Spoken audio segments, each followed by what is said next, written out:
Séparés par cette quarantaine, Alexandra et moi-même nous sommes mises d'accord pour regarder un film d'amitié par vidéoconférence. Sauf que je n'avais pas envie de tomber dans la niaiserie d'une fille amie avec un éléphant, et elle ne voulait pas finir déprimée par un petit Asa Butterfield faisant tragiquement copain-copain avec Jack Scanlon. Non, ce qu'on voulait, c'était revenir au lycée, car en réalité ça nous manque, et d'explorer l'amour et la haine dans une amitié plus que toxique. Bref, on a décidé de revoir Respire, et pas la chanson, de Mélanie Laurent, mais rapidement, en 10 minutes précisément. Respire. Des regards, des soirées, des cigarettes, beaucoup de cigarettes, de l'asthme, du lycée, et puis... et du lycée, mais surtout un costume de panda. Bref, Respire. Avec pour commencer Joséphine Japy, alias Charlène. Il y a personne qui m'appelle comme ça, tout le monde m'appelle Charlie. Pardon, Charlie, qui nous présente après un long moment de suspense ses pieds, l'un après l'autre, ce qui nous fait penser d'entrée que l'on n'a toujours pas fait de top 5 de pieds au cinéma. On y retrouverait Uma Thurman dans Kill Bill, Uma Thurman dans Pulp Fiction et Uma Thurman dans Kill Bill 2. De retour à Respire. Charlie petit déjeune dans une ambiance plus qu'électrique et part ensuite à son lycée. Ce lycée qui nous remémore celui de la vie d'Adèle, d'autant plus avec le cours de philo qui suit.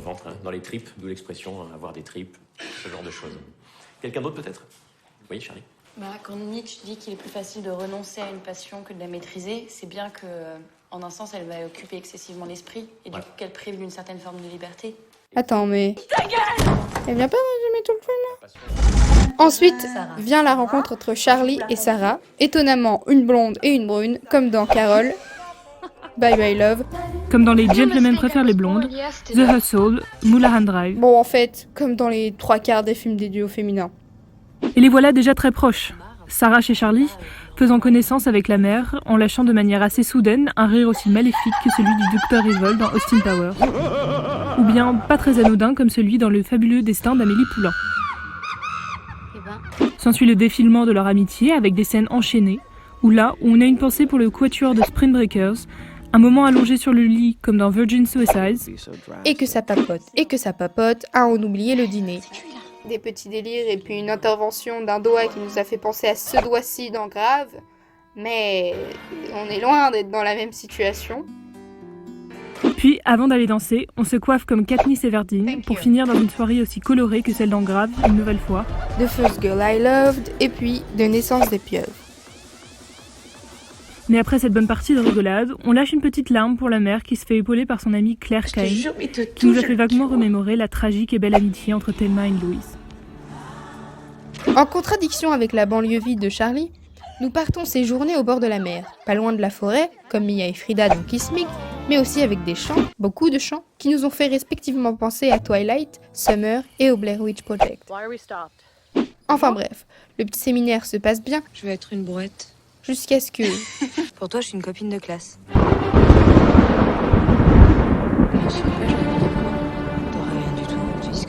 Et là, c'est le drame, ce qui vient introduire la face cachée de Sarah et non pas celle de Margot, qui montre de plus en plus ses changements d'attitude, un coup énervé, puis un coup ça roule, puis colère, puis câlin, puis jaloux, des bisous et un suclac. Putain! Ce qui nous a donné l'envie de faire une petite compilation de claques au cinéma sous des airs de Verdi.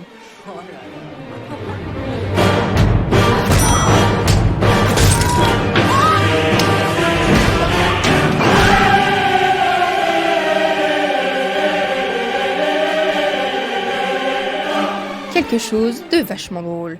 Mais on s'égare, revenons à Respire, où la mère de Charlie, suite à une nuit de folie, part de la caravane du bel espagnol. Un peu comme le fait Mélodie dans À 3 on y va. Bonjour. Bien que là, ce soit moins dangereux. Puis Charlie va à la mer et met les pieds dans l'eau. Un moment si paisible qu'Antoine et Héloïse peuvent en témoigner.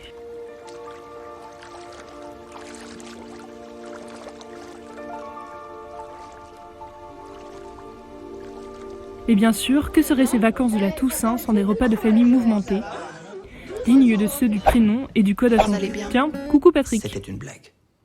Des soirées qui finissent dansantes et en voyant Sarah se déhancher sur de la musique plutôt orientale, on s'est fait la réflexion qu'elle ferait une excellente Salomé.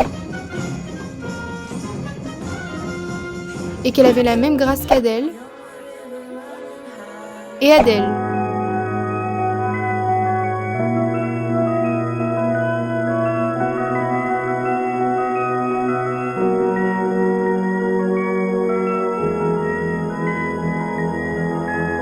Puis des plans encore sur des champs. Et des regards par la fenêtre, notamment celui-ci à la Persona.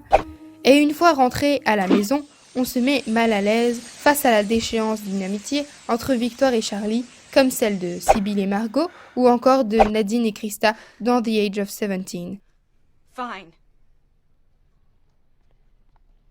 On revient donc au lycée avec un plan séquence au ralenti sur Charlie qui marche dans les couloirs, tout ça bien similaire à Moonlight. Là, on peut voir Sarah plutôt amicale. Oh, j'en ai marre. Je fume trop avec toi. Ah bah Je non. vais pisser. Cette scène on dirait pas celle de Parasite. Ah oui.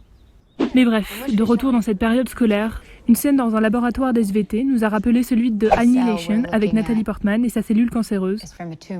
Ce qui nous a fait penser que dans Respire, il y avait aussi une cellule cancéreuse. Mais passons, on suit Sarah qui visiblement rentre chez elle, met un pantalon et se retrouve dans un quartier qui craint. Bim, la vérité éclate, sa mère ne bosse absolument pas pour une ONG au Nigeria, mais plutôt est plongée dans un profond alcoolisme tel que Marion Cotillard dans Gueule d'Ange. Tu vas t'habiller, putain? T'attends quoi, là? Tu vas t'habiller, s'il te plaît, tu te dépêches maintenant! Et Claire Kame dans La soif de vivre. Mais oh, on a pas besoin de toi, mais dégage, je m'occupe de ta vie!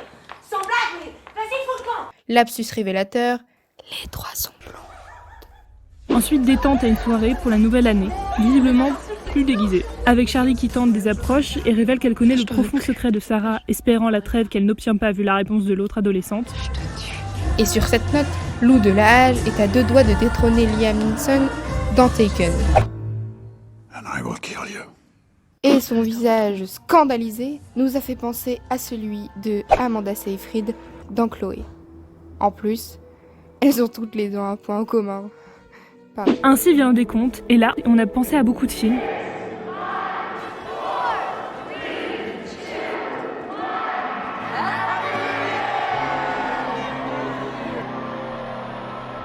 Puis, on se retrouve dans les toilettes du lycée, où Sarah en profite pour cracher au sens figuré sur Charlie, recluse dans une des cabines des WC. Un certain déjà-vu avec la scène de Mean Girls. Ainsi, Sarah devient de plus en plus inquiétante et invite ses nouvelles amies à embêter Charlie sans aucune raison particulière. Et là, on a eu une pensée pour Carrie dans Carrie et Maria dans le Koweït.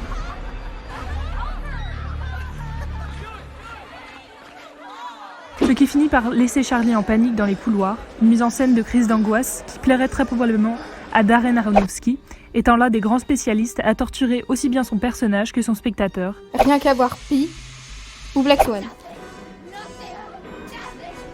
Mais nous sommes alors concernés par l'état mental de Charlie qui ne fait que s'aggraver. On insiste à un moment de nostalgie pour la jeune fille quand elle essaye de recréer le maquillage de Sarah qu'elle lui avait fait, sauf qu'elle n'y arrive pas et pleure devant son miroir. Ce qui nous a fait penser à cette scène dans I, Tonya, mais aussi à celle-ci dans The Miss Education of Cameron Post. Et une fois changés dans les vestiaires résonnant à ceux de LOL, nous partons courir, bien que l'athlétisme ne soit pas vraiment notre tasse de thé, comme Charlie d'ailleurs, qui malgré de gros efforts, s'écroule au sol après avoir soufflé à l'agonie comme Agnès dans Créer chuchotement.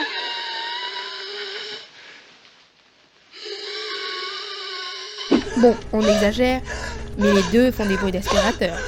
Ensuite, vient un petit moment mère-fille, où la mère de Charlie lui coiffe les cheveux, clin d'œil à réponse. Puis Sarah s'invite chez Charlie, en étant pour la dernière fois honnête et parlant de la maltraitance qu'elle subit par sa mère. Tu me détestes. Les deux amis sont réunis, et Charlie est ravi. Tout comme Polly heureuse avec Victoria dans Lost and Delirious. Mais les deux finissent par les abandonner, encore.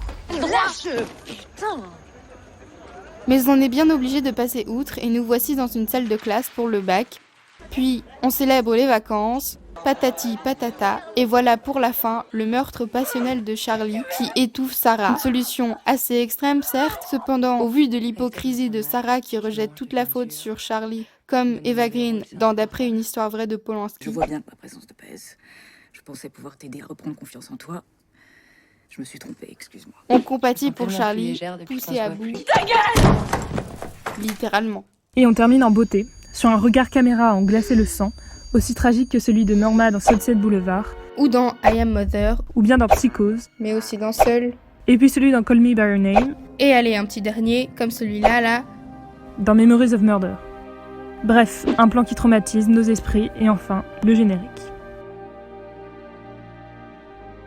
Et tout ça, ça nous a donné envie de faire plein de trucs, voir toute la filmographie de Mélanie Laurent et celle de Lou Delahage, Nous abonner au compte Instagram de Joséphine Japy, faire des soirées une fois le confinement fini. partir à la campagne, gambader dans des champs, mais surtout, de réviser notre bac, bien sûr. Enfin bref, on a revu Respire en 10 minutes. Et bah c'était vachement bien.